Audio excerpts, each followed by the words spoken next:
Halo Sobat Ngapak, pernah nggak kepikiran kenapa Malaysia justru lebih mengandalkan Sukhoi Su-30 MKM, bukan F-16 atau FA-18 Hornet? Padahal kalau dilihat, di Asia Tenggara, hampir semua negara mengandalkan F-16 sebagai tulang punggung angkatan udara mereka. Jawabannya cukup menarik. Malaysia memilih Su-30 MKM bukan sekadar ikut-ikutan tren, tapi karena beberapa alasan strategis. Dan kalau kita kupas, ternyata banyak sisi unik dari Sukhoi Malaysia ini, termasuk soal rudal yang dibawanya, sampai masalah besar yang mereka hadapi dalam hal upgrade sistem. Mari kita bahas satu persatu. Kenapa Malaysia pilih Sukhoi? Pertama, soal jangkauan dan daya angkut. Su-30 MKM bisa terbang dengan radius tempur lebih dari 3.000 km dan membawa persenjataan hingga 8 ton. Bandingkan dengan F-16 yang radiusnya sekitar 1.500 km dengan payload lebih kecil. Malaysia jelas butuh pesawat jarak jauh karena wilayahnya terbagi dua, Semenanjung Malaya dan Sabah Sarawak di Kalimantan. Untuk menjangkau wilayah seluas itu, Su-30 jauh lebih cocok. Kedua, soal kelincahan manuver. Su-30 MKM punya mesin dengan thrust vectoring, sehingga bisa melakukan manuver ekstrem macam Cobra atau Kulbit.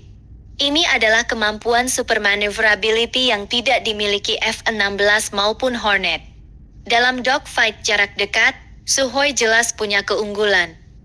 Ketiga, soal teknologi campuran premium.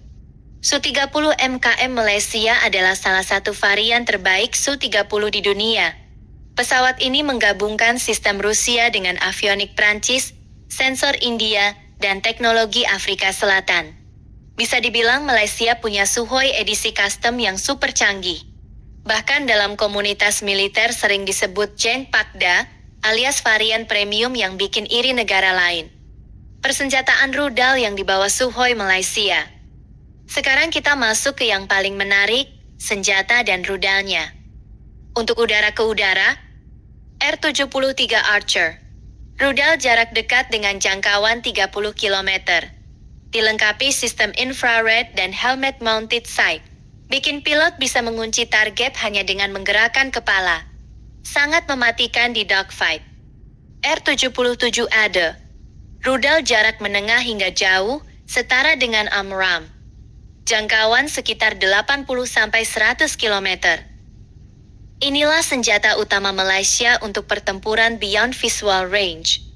Untuk serangan darat dan laut, KH-31 bukaan diafragma, rudal anti kapal supersonik, jangkauan 50-70 km. KH-31P, rudal anti radiasi, didesain untuk menghancurkan radar musuh. KH-29 ton, rudal serangan darat berat dengan hulu ledak 300 kg lebih, cocok untuk menghancurkan bunker atau target keras. KH-59Mi, rudal jelajah taktis dengan jangkauan lebih dari 100 km. Cocok untuk menghancurkan target strategis dengan presisi.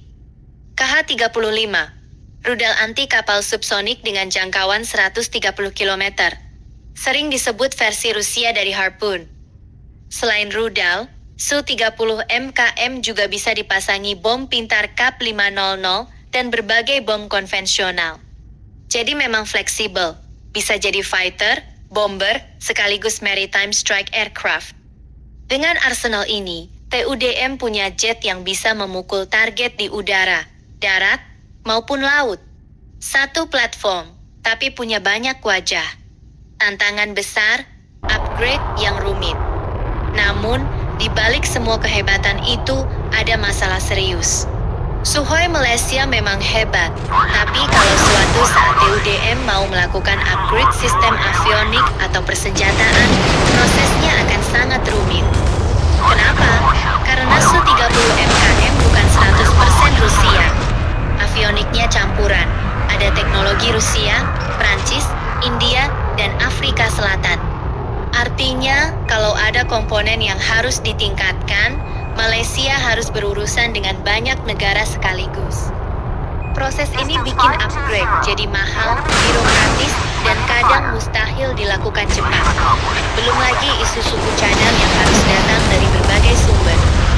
Hasilnya, ada kemungkinan besar bahwa dalam beberapa tahun ke depan, Su-30 MKM sulit dipakai maksimal. Bukan karena pesawatnya jelek, tapi karena sistemnya terlalu rumit untuk di-upgrade secara terintegrasi. Banyak analis militer bilang, walaupun Su-30 MKM adalah varian premium, Malaysia mungkin akan menghadapi dilema besar. Dipertahankan tapi susah dirawat, atau diganti, tapi biayanya sangat tinggi. Kesimpulan. Jadi kenapa Malaysia lebih mengandalkan Sukhoi daripada F-16 atau Hornet? Karena Su-30 MKM adalah paket lengkap.